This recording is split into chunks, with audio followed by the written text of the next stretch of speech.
Meditation ఒకటే కాదు stress reliever. There are lot of relievers methodologies. నీ ఆనందానికి ఇంకొక వ్యక్తి కారణమయ్యాడంటే మాత్రం నీ పతనం స్టార్ట్ అయినట్లు లెక్క. నీ హెల్త్ని పాడు చేసేది ఏదైనా నువ్వు తీసుకుంటున్నావు, కన్జ్యూమ్ చేస్తున్నావు అంటే యు ఆర్ ఎ ఫూల్ అని అర్థం. What I want to convey, ఇవన్నీ కలిపి సివిల్ సర్వీస్ స్టూడెంట్ కనుక అప్లై చేస్తే నేనేమంటానంటే, నాకు సిగరెట్ కాల్చేవాళ్ళన్నా మందు కొట్టేవాళ్ళన్నా చాలా కోపం అండి. నేనేమి ఎవరిని తప్పుపడడం లేదు. మెడిటేషన్ ఒకటే కాదు stress reliever. There are lot of relievers methodologies.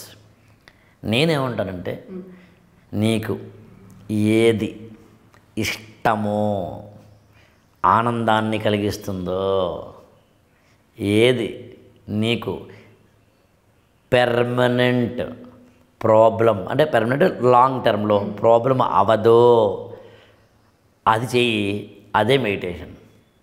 కొన్ని ఉదాహరణలు ఏమని చెప్పగలుగుతారు సార్? మొక్కలు నాటు, మొక్కలకి నీళ్ళు పోయి, మ్యూజిక్ విను, తెలుగు హిందీ ఇంగ్లీషు పాపో రాపో, లేకపోతే కుక్కల్ని పెట్ డాగ్స్ తోటి ఎంజాయ్ చేయి, రోడ్డు మీద వాకింగ్ చేయి, పార్క్లో వాకింగ్ చేయి. ఇందాక నేను 3 పదాలు వాడానండి. ఇష్టమైన ఆనందం కలిగించిన, లాంగ్ టర్మ్లో నష్టం కలిగించని అన్నాను. ఆ లాంగ్ టర్మ్లో నష్టం కలిగింది ఎవరు చెప్పరండి. అది నాకు స్మోకింగ్ అంటే భలే ఇష్టం సార్, లాంగ్ టర్మ్లో నష్టం కలిగిస్తుంది. నాకు అసలు మందు కొడితే సార్ ఎంత ఆనందం అంటే సార్, అది లాంగ్ టర్మ్ నష్టం కలిగిస్తుంది. దాంట్లో ఇంకోటి ఉందండి, నీ ఆనందానికి కనుక ఇంకొక మనిషి కారణం అయ్యాడు అంటే నీ పతనం స్టార్ట్ అయినట్టండి. ఐ రిపీట్, నీ ఆనందానికి ఇంకొక వ్యక్తి కారణమయ్యాడంటే మాత్రం నీ పతనం స్టార్ట్ అయినట్లు లెక్కండి. ఆ వ్యక్తి మొగుడైనా సరే, పెళ్ళామైనా సరే, అమ్మైనా సరే, నాన్నైనా సరే, బాయ్ ఫ్రెండ్ అయినా సరే, గర్ల్ ఫ్రెండ్ అయినా సరే, కొడుకైనా సరే, కూతురైనా సరే. ఎందుకు సార్ అంటే వాడు మనిషి కాబట్టి. ఎందుకంటే మొక్క నీ నుంచి ఏమీ ఆశించి తీస్తూనే ఉంటుందని. కుక్క అంటే ఏంటి, నీకేమో మూడ్ ఆఫ్లో ఉన్నప్పుడు నీ ఫ్రెండు సుమతి ఏమో నీకు చాలా ఆనందాన్ని, సుమతి బాగున్నావా, ఏం చేస్తున్నావే అని అడిగారు మీరు. అప్పుడు Sumathi is giving you energy. But the other day మీరు చాలా బిజీలో ఉంటారు, ఎయిర్పోర్ట్కి వెళ్ళిపోతూ ఉంటారు, హాస్పిటల్ వెళ్తూ ఉంటారు. అప్పుడు సుమతి ఈజ్ ఎక్స్పెక్టింగ్ సంథింగ్, జ్యోతి కాస్త అంటే అప్పుడు మొహమాటం ఏం ఎగ్జాక్ట్లీ. అందుకే నేనేదే ఉంటానంటే, సుమతి ఉన్నవాళ్ళు ఎప్పుడూ కూడా అసలు ఎవరితోటి పెట్టుకోరు. అప్పుడు జీవితంలో జ్యోతి వెలుగుతుంది, జ్ఞాన జ్యోతి. అందుకే నేనేమంటానంటే, don't expect what we call happiness from others అంటాను నేను, అది with the presence of others అంటాను నేను. ఎగ్జాక్ట్లీ. అందుకే నేను ఎప్పుడూ కూడా ఎవ్వరి వల్ల ఆనందం కలగకూడదు. సరే మినిమం మనకి ఉంటాయి, నేను కాదన్ను.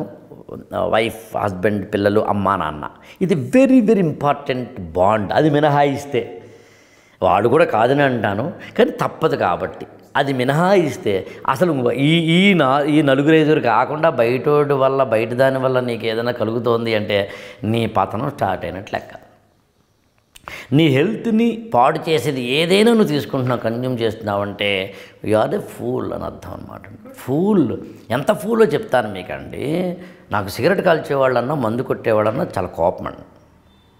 నేనేమి ఎవరిని తప్పుపడడం లేదు. అంటే ఇప్పుడు డీవియేట్ అయినా సరే చెప్తాను మీకండి. నువ్వు కొనుక్కున్న 30-40 వేల రూపాయల సెల్ ఫోన్ని నువ్వు చాలా జాగ్రత్తగా వాడుతున్నావు కదా, మరి ఎన్ని కోట్ల లక్షల విలువ చేసే దీన్ని కావాలని రాత్రి అయ్యేసరికి ఆ వైన్ షాప్కి వెళ్ళి ఇందులో వేస్తానంటే హౌ ఇంటెలిజెంట్ యు ఆర్.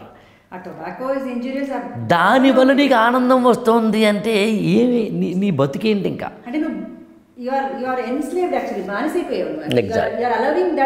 నేను సోషల్ పార్టీని కూడా సోషల్ అంటే అప్పుడప్పుడు సోషల్ అనే దాన్ని కూడా యాక్సెప్ట్ చేయనండి.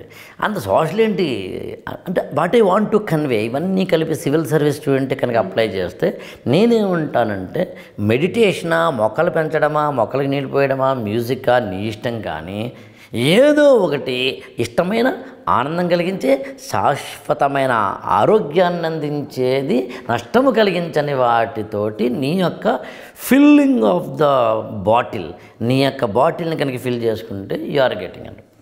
అందుకేనండి నేను ఎప్పుడైనా కొంచెం మూడ్ డల్ అయితే I read books and that is your stress buster.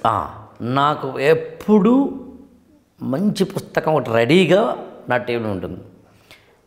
అందులో కూడా సాధారణంగా నా టేబుల్ మీద ఉండేది ఏంటంటే ఏదైతే లైటర్ వీన్గా ఉంటుందో, తెలుగులో కోతి కొమ్మచ్చి అని ఒక బుక్ ఉందన్న, ముళ్ళపూడి వెంకటరమణ గారు ఆత్మకథ.